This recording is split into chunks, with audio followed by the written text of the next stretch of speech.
사도행전 12장 20절에서 23절 말씀을 합독하시겠습니다. 시작.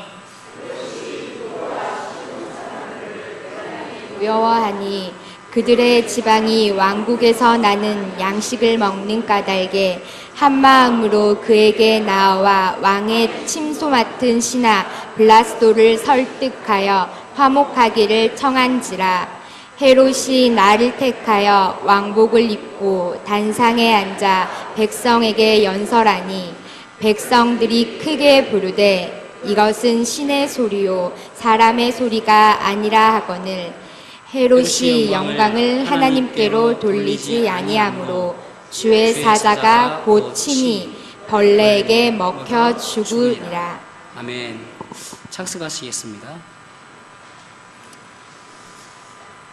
1차 세계대전으로 큰 피해를 보았던 프랑스가 이제 적의 침략을 대비하기 위해서 마지노라는 육군 장관이 이제 프랑스의 북쪽은 벨기에가 있어서 그 나라는 좀 낫겠다 싶기도 하고, 그래서 동쪽에 이제 요새를 구축하게 되어집니다. 무려 750km의 길이죠.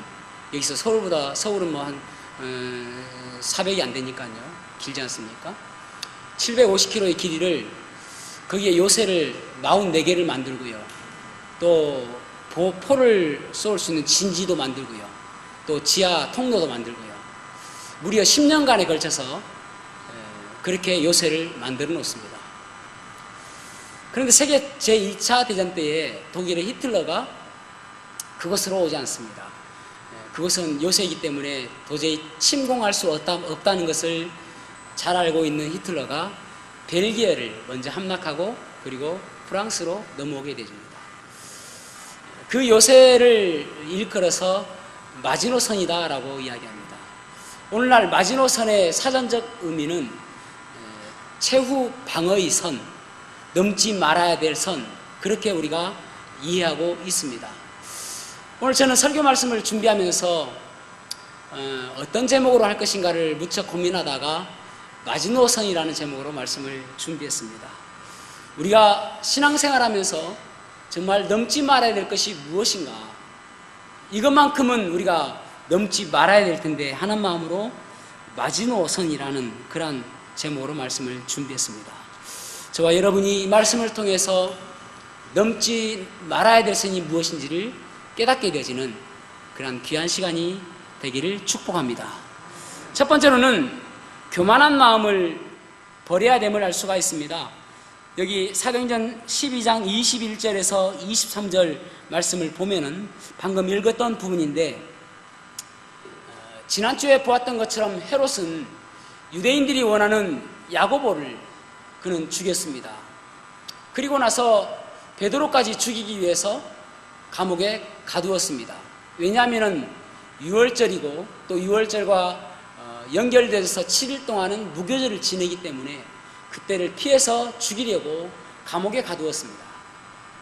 그런데 천사의 도움으로 베드로가 탈출하게 되어지죠. 그래서 이 헤롯 아그리파 1세는 결국은 이제 감옥을 지켰던 파수꾼들을 모두 다 또 오늘날로 치면은 교도관들이죠. 교도관들을 다 죽이게 되어집니다. 그리고 아무 일도 없었다는 것처럼 두로와 시돈에 또 이제 좀 뭐랄까요, 두로와 시돈은 무엇 하는 곳이냐면은 두로와 시돈에서 나오는 야채나 그런 것들을 이 팔레스틴 지역에서 받아서 먹었었는데 그것을 끊는 것이죠. 화풀이 하는 것입니다. 두로와 시돈 지역에. 그러니까 이제 그곳에서 화친을 하자고 사람들이 오게 되어집니다. 그러니까 마치 자기가 뭐가 된 것처럼 느껴지는 것이죠. 내가 오늘날 미국의 힘이 얼마나 큽니까? 그래서 무역 전쟁을 일으키고 오지 않습니까?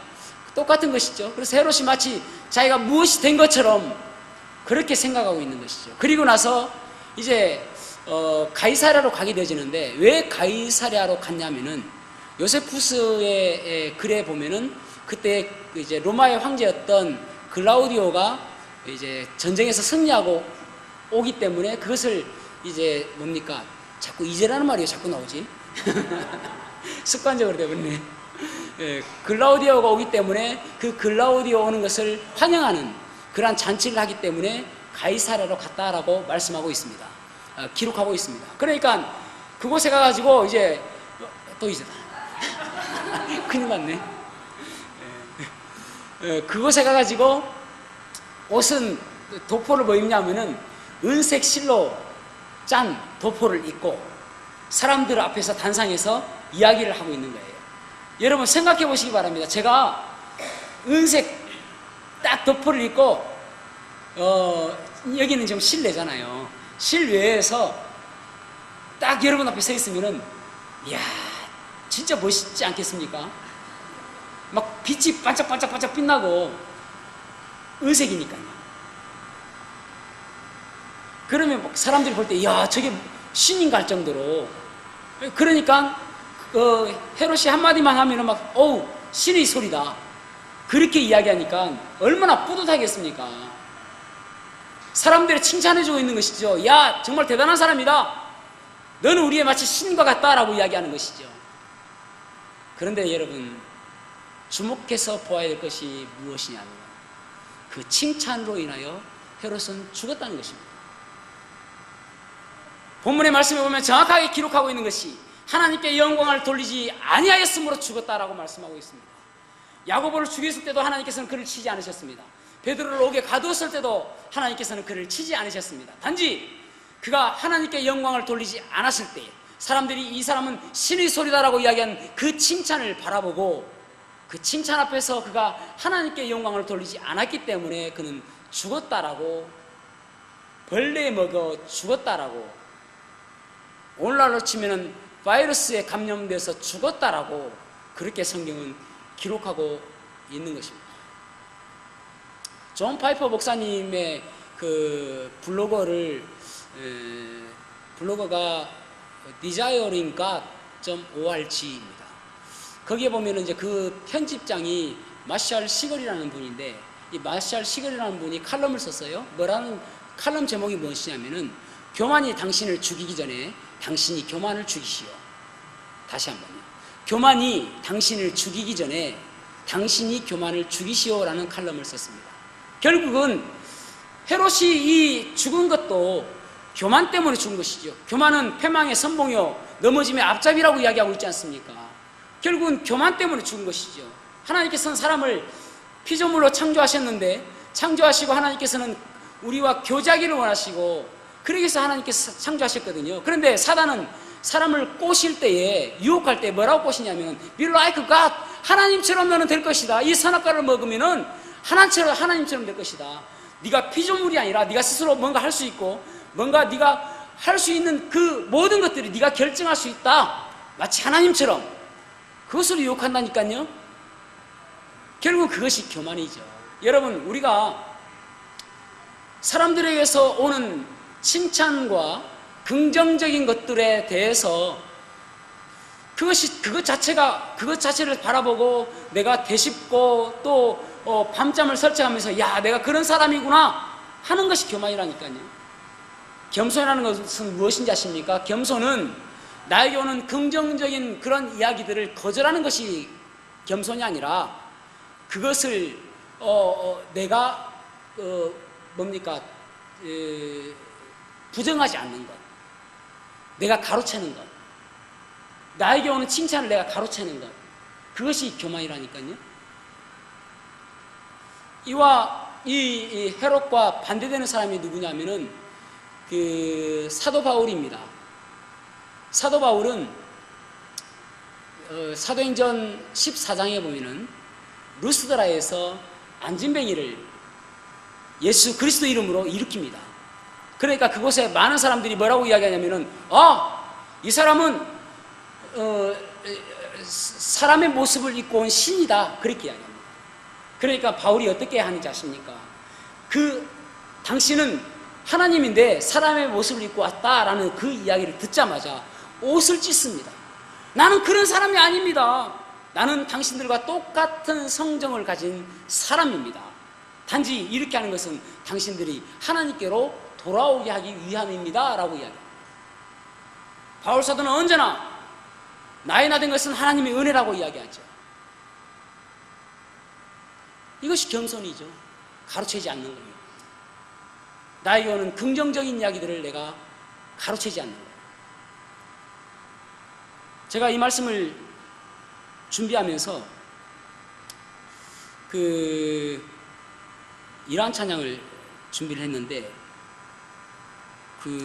어제 제가 저녁에 보니까 예수미소에서 이 찬양을 준비하더라고요. 통했어요. 잘 안 하는 찬양이거든요. 무슨 찬양이냐면은 만일 나의 생에 주님이 없었다면 지금 내 모습이 이대로 남아있을까. 끝없이 솟아나는 슬픔과 눈물을 괴로움으로 내 영혼 어둠 속에 헤매곤 있진 않을까. 나는 아무 공로 없으나 주님은 나를 부르시어 세상에서 가장 귀한 선물을 주시고 감당할 수 없는 무게로 내 영혼 짓누르던 것을 비둘기 날개짓처럼 가볍게 하셨네. 그러면서 고린도전서 15장 10절에 바울이 이렇게 고백합니다. 나의 나 된 것은 오로지 주의 은혜라. 나의 공로로 된 것이 전혀 없도다. 나의 나 된 것은 오로지 주의 은혜라. 그는 내 영혼의 주인. 아마 오후에 예수님께서 찬양할 것 같아요. 여러분, 나의 나 된 것은 오로지 주님의 은혜임을 고백하셔야 됩니다. 내가 가르쳐서는 안 되는 거예요. 그래서 바울 사도는 로마 성도들에게 뭐라고 이야기하냐면 로마서 1장 8절에 먼저 내가 예수 그리스도로 말미암아 너희 모든 사람에 관하여 내 하나님께 감사함은 너희 믿음이 온 세상에 전파됨이로다. 그렇게 말씀하고 있죠. 너희 믿음이, 내가 감사하는 것은 너희 믿음이 온 세상에 전파된 것이다. 그러니까 바울 사도는 항상 여기 그 다음에 이제 빌립보 성도들에게도 이야기하기를 내가 너희를 생각할 때마다 나의 하나님께 감사하며 간구할 때마다 너희 무리를 위하여 기뻐함으로 항상 간구함은 너희가 첫날부터 이제까지 복음을 위한 일에 참여함에 복음을 위한 일에 항상 참여함은 우리가 있기 때문이다. 그렇게 말씀하고 있잖아요. 그러니까 바울 사도는 항상 그 모든 일 가운데 하나님의 은혜에 연결시키는 것이죠. 너희들이 지금 정말 잘하고 있다. 이것은 하나님의 은혜다. 내가 잘해서가 아니라, 내가 너희들에게 복음을 전해서가 아니라, 내가 너희들을 잘 훈련시켜서가 아니라 하나님의 은혜다라고 이야기하고 있는 거예요. 사랑하는 성도 여러분, 우리의 삶 속에서 혹시 내가 하나님께로 가는 것을 취하고 있지 않는지, 하나님께로 가고 있는 영광을 내가 취하고 있지는 않는지 우리들 자신을 뒤돌아봐야 되는 것입니다. 그래야 참다운 겸손함으로 우리가 살아갈 수가 있는 것입니다. 두 번째로는 우리가 무엇을 피해야 되냐면은 내 안에 있는 우상들을 무너뜨려야 됨을 알 수가 있습니다. 22절 말씀을 보겠습니다. 같이 읽어볼까요? 시작. 백성들이 크게 부르되 이것은 신의 소리요 사람의 소리가 아니라 하거늘. 아멘. 이 헤롯이 연설을 하니까 사람들이 크게 소리를 부르면서 이것은 신의 소리다 라고 이야기합니다. 그러니까 헤롯은 마치 내가 신이 된 것처럼 우쭐하게 되어지는 것이죠. 여러분, 사람이 가장 조심해야 할 때가 언제냐면은 성공할 때입니다. 성공할 때. 우리가 가끔 믿음의 사람들이 기도하는 것 중에 하나가, 자녀들을 위해서 또 청소년들을 위해서 기도하는 것 중에 하나가 머리가 될지언정 꼬리가 되지 않게 하여 주시옵소서라고 기도합니다.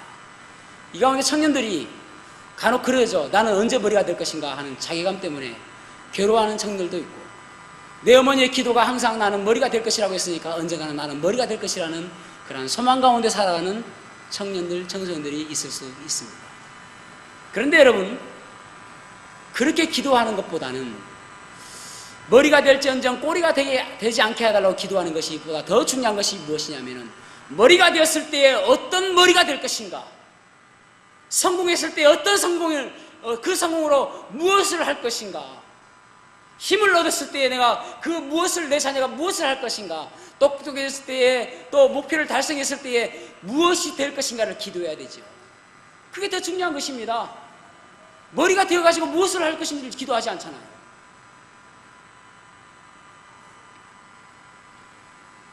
여러분, 사람이 가장 타락하기 좋은 순간은 언제인지 아십니까? 성공했을 때입니다. 사람이 가장 타락하기 쉬운 때는 언제인지 아십니까? 힘을 얻었을 때입니다. 사람이 가장 타락하기 쉬울 때가 언제인지 아십니까? 풍요로울 때입니다. 어떤 사람이 사막을 횡단하는데 무척이나 죽을 것만 같은 그런 고통 가운데서 횡단을 합니다. 그런데 저 앞에 보니까 오아시스가 있어요. 물이 있어요. 거기 가까이 가보니까 음식이 있고요, 이쁜 여자가 있고요, 침대가 있습니다. 가장 먼저 하는 일이 무엇인지 아십니까? 잠을 잔대요. 두 번째 하는 일이 무엇인지 아십니까? 잠을 자고 아침에 일어나서 먹을 것을 먹는데요. 그리고 무엇을 하는지 아십니까? 그리고 나서 여자를 취한다는 것이죠. 중요한 것은 풍요로울 때에 성범죄가 일어난다는 것이죠. 여유로울 때 성범죄가 일어난다는 것이죠. 그래서 인류 역사상 로마를 통해서 볼 때에 항상 풍요로울 때에 죄악이 가득했다는 것입니다. 그래서 여러분 기억하셔야 될 것이 무엇이냐면은, 우리에게 인간들은 복을 화로 바꿀 수 있는 능력은 있어도 복을 복으로 연결시키는 능력은 부족하다는 것입니다. 그렇다면 여러분들에게 오는 복은 화입니까? 복입니까? 물론 화가 될 수도 있고 복이 될 수도 있죠. 왜냐하면 그 풍요가 우리에게 다른 것으로 쓰게 되지면 화가 되어지는 것이죠. 그러나 그 복을 더 나은 곳으로 사용되어지고 더 영광스럽게 사용되어지고 하나님을 위해서 사용되어진다면 그것은 더 큰 복으로 되어지는 것이죠. 그래서 중요한 것은 복을 복으로 사용할 수 있도록 기도하시는 것이 더 중요함을 기억하셔야 됩니다. 여러분, 머리가 되었다고 쳐요. 대통령이 되었습니다. 때로는 사업가가 되었습니다. 때로는 성공하였습니다. 그때 무엇을 할 것인가가 더 중요한 거예요. 얼마나 하나님 저에게 많은 물질을 주십시오, 그게 더 중요한 게 아니라, 물질을 주었을 때 하나님 제가 타락하지 아니하고 범죄하지 아니하고 하나님을 위해서 사용할 수 있도록 저의 믿음을 주십시오라고 기도하셔야 돼요. 그게 더 중요하다는 사실을 기억하셔야 한단 말이죠. 톨스토이가 이런 글을 썼습니다. 악마와 빵 한 조각. 제목이 악마와 빵 한 조각이에요. 어떤 농부가 열심히 일을 해요.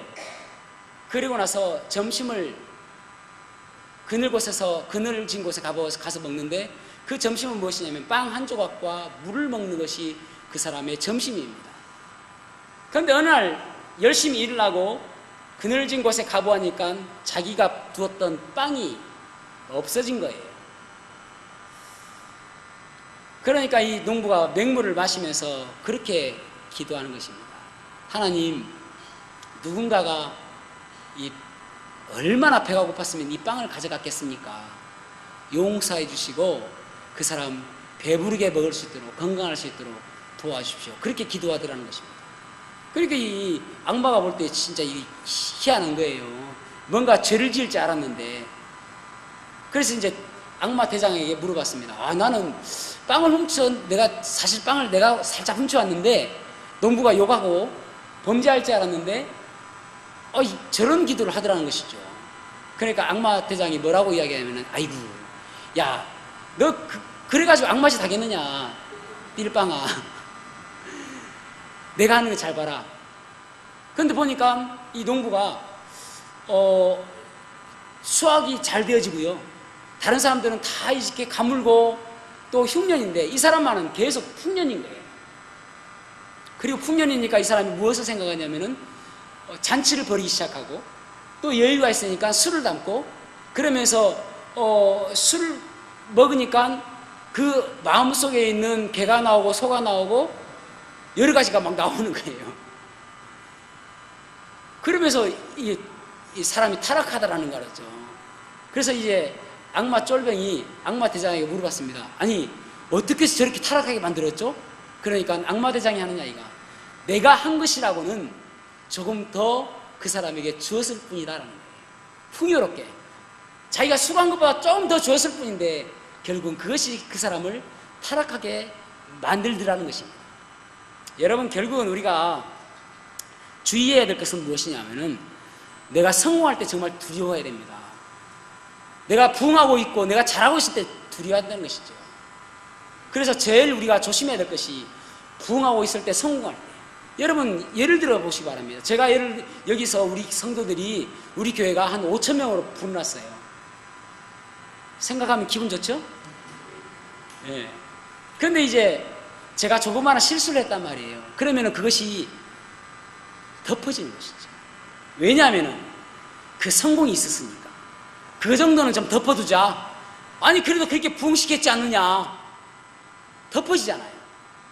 그러니까 성공이라는 것이 결국은 그 사람들을 포장할 수 있는 것이 되기 때문에 성공을 두려워야 한다는 것이죠. 여러분, 성공이라는 것은 굉장히 무서운 것입니다. 기도원을 보시기 바랍니다. 사사기 8장에 보면은, 사사기 8장 28절에 보면은 기도원이 사는 동안에 40년간 미디안이 그들을 침공치 않음으로 인해서 그들은 평안을 누렸다라고 말씀하고 있습니다. 왜냐하면은 기도원은 그저 300명의 용사로 미디안 13만 5천 명을 무너뜨렸습니다. 기도원은 많은 숫자가 필요하지 않습니다. 단지 300명만. 300명만 있으면 그 어떤 사람들도 무너뜨릴 수 있으니까 미디안은 사는 내내, 그 기도원이 살아있는 내내 기도원을 두려워하고 무서워했습니다. 여러분, 우리도 300명 채울 수 있잖아요. 어느 날 갑자기 우리가 정말 힘이 들다, 힘을 쏟자, 한번 부흥하자 해가지고 부흥하면 300명 모일 수 있지 않습니까? 300명은 아무것도 아니라니까요. 그러니까 기도원이 300명만 모으면은 그 어떤 사람들을 다 무너뜨릴 수 있으니까 두려워한 것이죠. 그래서 백성들이 기도원을 바라보면서 기도원에게 이야기합니다. 우리의 왕이 되어 주십시오라고 이야기합니다. 그러니까 기도원이 뭐라고 이야기합니까? 나는 당신들의 왕이 되지 않을 것이고 나의 자녀들도 당신들의 왕이 되지 않을 것입니다. 앞으로도 우리 집안이 당신들의 왕이 되지 않을 것입니다 라고 이야기합니다. 그런데요, 중요한 것이 무엇이냐면 당신들이 하고 있는 그 귀고리, 금 귀고리를 저에게 주세요. 그래서 모읍니다. 그것이 거의 20kg입니다. 오늘날로 치면은. 그것으로서 무엇을 만드냐면은 에봇을 만듭니다. 제사장들이 입는 에봇. 결국은 이것이 무엇이 되냐면은 이스라엘의 올무가 되어지고 우상이 되어집니다. 아니, 기도원하면은 이때까지 항상 승리하고 항상 잘 살아왔잖아요.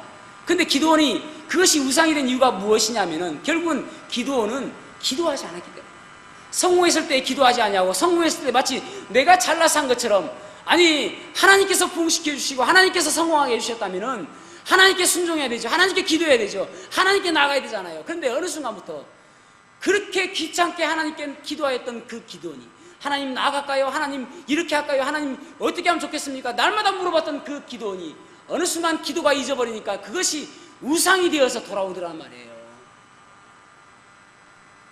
여러분, 우상이라는 것이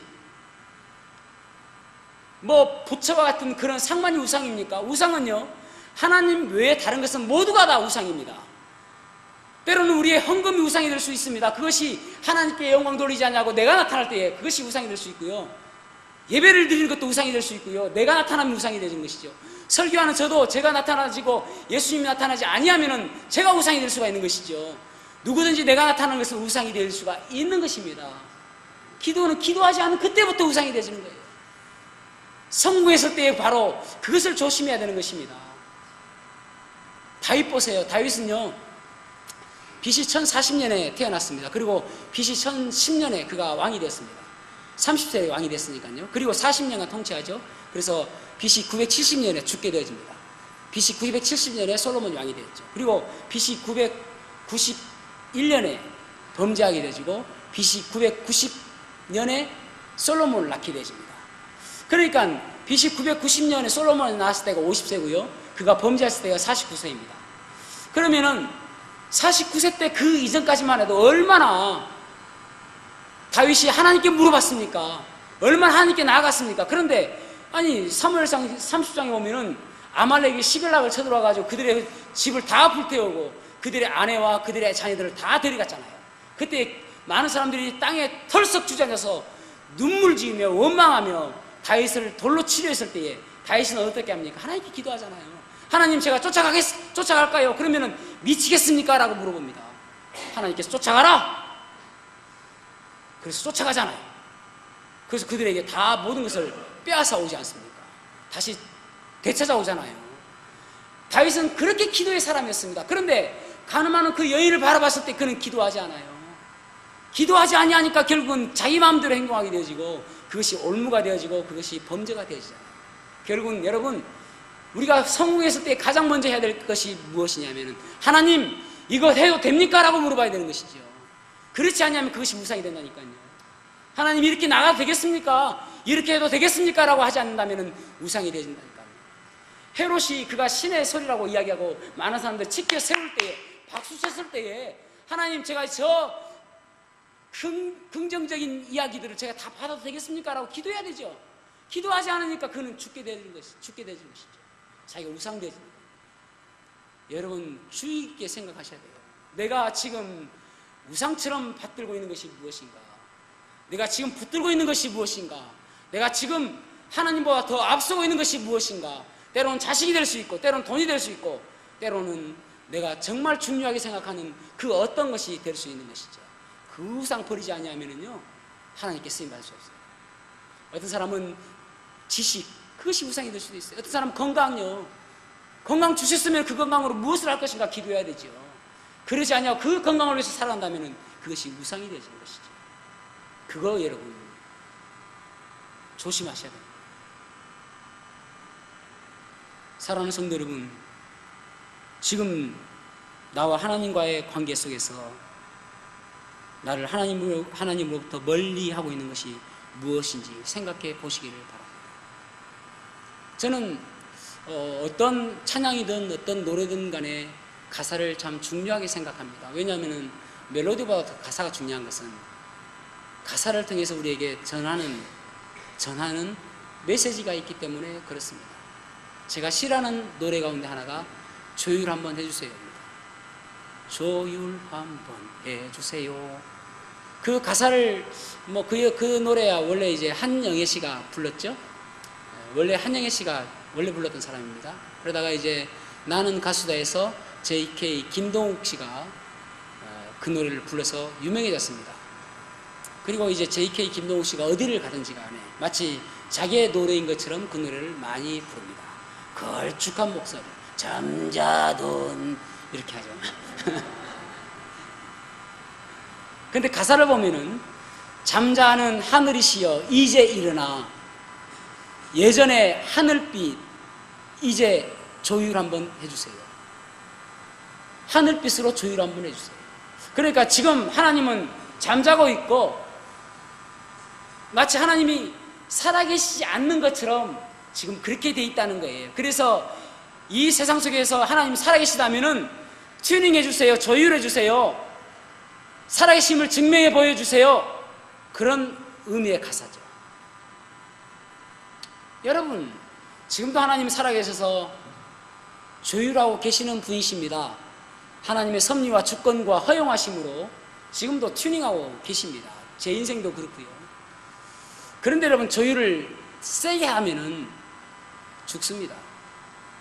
어떤 사람은 그러죠. 세상이 이렇게 악한데 정말 하나님 살아계십니까? 라고 물어봐요. 하나님 살아계시지 않기 때문에 이 세상이 악하다는 것이죠. 제가 만약에 죄송합니다. 불충한 이야기지만은 제가 만약에 하나님이라면 각지 기쁩니다. 아니 예수님께서 십자가에 달리셨을 때 한 강도가 너 하나님의 아들은 내려오라 하지 않습니까? 그러면은 제가 만약에 하나님이라면은 제가 만약에 예수님이라면은 저게 진짜 나를 어찌 알고 하면서 여기 못 딱 박혀있는 거 있지 않습니까? 띵띵띵 하고 딱 내려와가지고 봤지 하고 딱 지기고 다시 올라가겠죠. 시기 뿔죠. 그 가만히 놔둡니까? 근데 하나님은 지금도 인내하시고 하나님의 은혜 가운데 사는 것이죠. 그러니까 지금 하나님이 살아계시지 않으니까 이 정도지라고 하는 그 사람, 하나님의 은혜 때문에 살고 있는 거예요. 만약에 하나님께서 진짜 조율을 세게 하면은 그런 것들 다 지기 쁩니다. 여러분, 그거 아셔야 되죠. 그런데 여러분, 그 사람뿐만 아니라 어떻게 생각하면은 나도 그 하나님의 은혜 가운데 살고 있는 것이죠. 어떻게 생각하면 이 헤롯처럼 하나님께 영광 돌리지 않는다고 해서 바로 죽일 것 같으면 내가 얼마나 많이 죽었을까요? 내가 넘지 말아야 될 이 마지노선을 얼마나 많이 넘었습니까? 내가 하지 말아야 될 이 마지노선을 얼마나 많이 넘었습니까? 하나님께서 안타깝게 생각하는 일들을 우리는 얼마나 많이 했습니까? 우리도 알잖아요. 하나님께서 기뻐하시는. 지난주 주중에 수요일날 이영원 집사님 형님, 이광은 우리 부형님 포항에 계시는데 거기 좀 갔으면 좋겠다라는 이야기를 들었습니다. 그래서 포항에 이영원 집사님께서 운전을 해주셔가지고 가서 복음을 전했습니다. 그분에게 세상의 창조와 그리고 끝은 어떻게 되어지고 그 뒤에는 우리가 어디로 가는지에 대해서 말씀드렸습니다. 세상의 세상을 보았을 때에 이것은 우연히 생긴 것이 아니라 전능하신 하나님에 의해서 창조되었다는 것을 말씀을 드렸습니다. 그런데 우리 한영숙 모매님하고 이영원 집사님이 얼마나 말씀을 잘 해주셨는지 믿겠다라고 이야기하시더라고요. 믿어지기 쉽지 않지 않습니까? 그래서 예수님을 증거하고 영접 기도를 했는데 영접하셨어요. 정말 기쁨이 되었습니다. 얼마나 감사한지 몰라요. 그리고 나서 이제 죽전 시장인가 가가지고, 예? 죽도, 여기 잘하시네요. 예, 죽전 저긴데, 그죠? 죽도 시장에 가가지고 회를 다 먹고 왔는데 아주 기분이 좋았습니다. 그래서 제가 생각할 때, 야, 이 목사 된 게 정말 잘했구나. 회 때문 아니고, 영원히 구원받는 것이 얼마나 기쁜데, 또 거기에 또 보너스로 회도 사주시고 해서 얼마나 감사한지 몰랐습니다. 참, 우리가 하나님께서 기뻐하신 일을 하면은 기분 좋잖아요. 그리고 하나님께서 슬퍼하신 일을 하면은 껄쩍지근하잖아요. 무엇이 중요한지 알잖아요. 그죠? 그런데 그렇게 하지 말잖아요. 여러분, 마지노선이 있습니다. 넘지 말아야 될 마지노선. 하나님께서 슬퍼하시는 마지노선. 그 마지노선을 지키는 저와 여러분의 일을 주님의 이름으로 축복합니다. 기도하시겠습니다.